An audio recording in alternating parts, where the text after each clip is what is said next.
રામ રામ મિત્રો, હું છું વિવેક અને તમે જોઈ રહ્યા છો વિવેક વ્લોગ્સ। આજે આપણે આવી ગયા છીએ રાજકોટ નજીક આવેલા ભીચરી ગામમાં। સૌરાષ્ટ્રની આ ધરતી જ એવી છે સાહેબ, આ ધરતી ઉપર કેટલાય સંત થયા, કેટલાય સુરવીર થયા અને કેટલી જતી સતીની કથાઓ આજે લોકોની જીભે જીવતી રહી છે। આ માટીના કણ કણમાં ક્યાંક ઇતિહાસ, ક્યાંક લોકવાયકા અને ક્યાંક લોકોની અતૂટ શ્રદ્ધા છે। અને આજે હું તમને એવી જ એક જગ્યા જોવા લઈ જવાનું છું જ્યાં ઊંચા ડુંગર ઉપર માતાજીનું પવિત્ર સ્થાન આવેલું છે।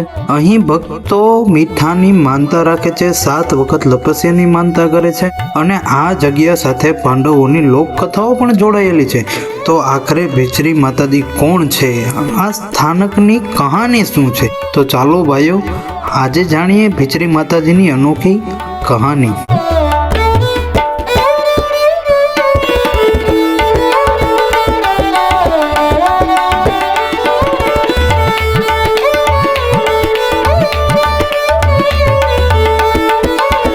સ્થાનિક લોકવાયકા પ્રમાણે ભીચરી માતાજીને ખોડિયાર માતાના સ્વરૂપ સાથે પણ જોડવામાં આવે છે।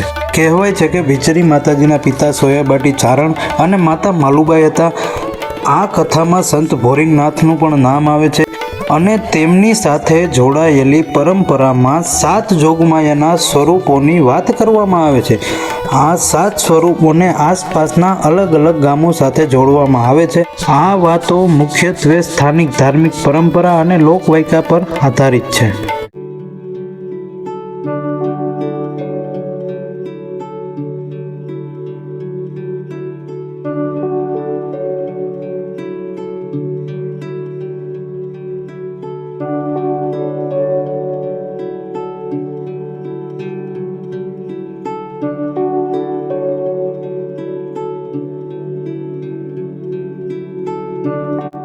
હવે ભીચરી માતાજીની એકદમ અનોખી પરંપરા વિશે વાત કરીએ।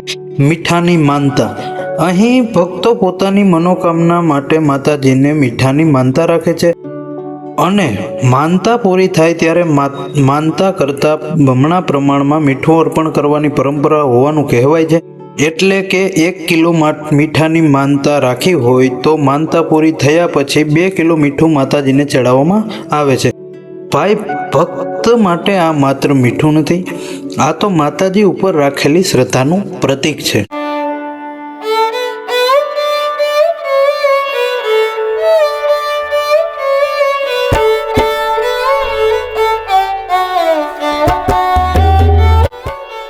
અને અહીંયા બાજુમાં જ આવેલું છે આવડાઈનું મંદિર।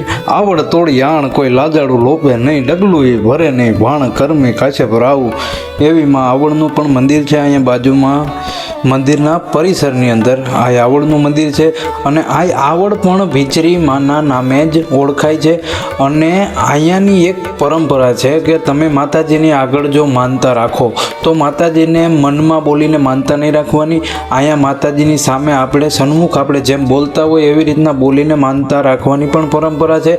અને બે મંદિરની બાજુમાં જ આવેલો છે એક લપસિયા જેવું કે જેમાં તમે લપસિયા ખાઓ એટલે તમને ઘણી પ્રકારના રોગો, હરસ છે, મસા છે, ખરજવું, ધાધર, આ તે ઘણી પ્રકારના રોગો તમને મટી જાય છે, નાબૂદ થાય છે, એવી પણ લોકવાયકાઓ છે।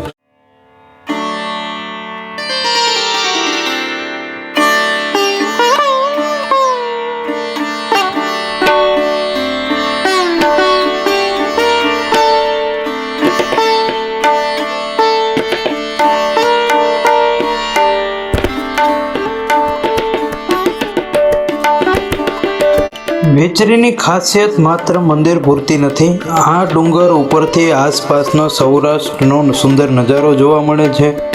દૂર સુધી ફેલાયેલા ખેતરો, ડુંગરો, ગામડાઓ અને કુદરત, અને અહીંથી લાલપરી તળાવનો નજારો પણ ખૂબ સુંદર દેખાય છે। ચોમાસામાં તો આ આખો વિસ્તાર લીલોછમ બની જાય છે અને સાંજના સમયે ડૂબતો સૂરજ અને મંદિરની ફરકતી ધજા ભાઈ મસ્ત લાગે છે। તો મિત્રો, આ હતી ભીચરી માતાજીની પવિત્ર સ્થાનની કહાની। અહીં તમને એક સાથે જોવા મળે છે શ્રદ્ધા, લોકકથા, પરંપરા અને સૌરાષ્ટ્રની સુંદર કુદરત। મંદિર કેટલું પ્રાચીન છે, કે પાંડવો ખરેખર અહીં આવ્યા હતા કે નહીં, એવી ઘણી વાતો આજે પણ લોક માન્યતા સુધી જ સામેલ છે. પણ વર્ષોથી લોકોની જે અતૂટ શ્રદ્ધા આ સ્થાન સાથે જોડાયેલી છે, એ જ આ જગ્યાની સૌથી મોટી ઓળખ છે. જો તમે ગુજરાતના આવા ધાર્મિક અને ઐતિહાસિક અને લોકકથાઓ સાથે જોડાયેલા સ્થળો ગમે છે તો વિવેક વ્લોગ્સને સબસ્ક્રાઈબ કરજો. વિડીયો ગમ્યો હોય તો લાઈક કરજો અને કોમેન્ટમાં જણાવજો આગળ કઈ જગ્યા જોવા જઈએ. હું ફરી મળીશ એક નવી જગ્યા, નવી કહાની અને નવા વ્લોગ સાથે. જય ભીચરી માતાજી, જય સૌરાષ્ટ્ર, જય ગુજરાત.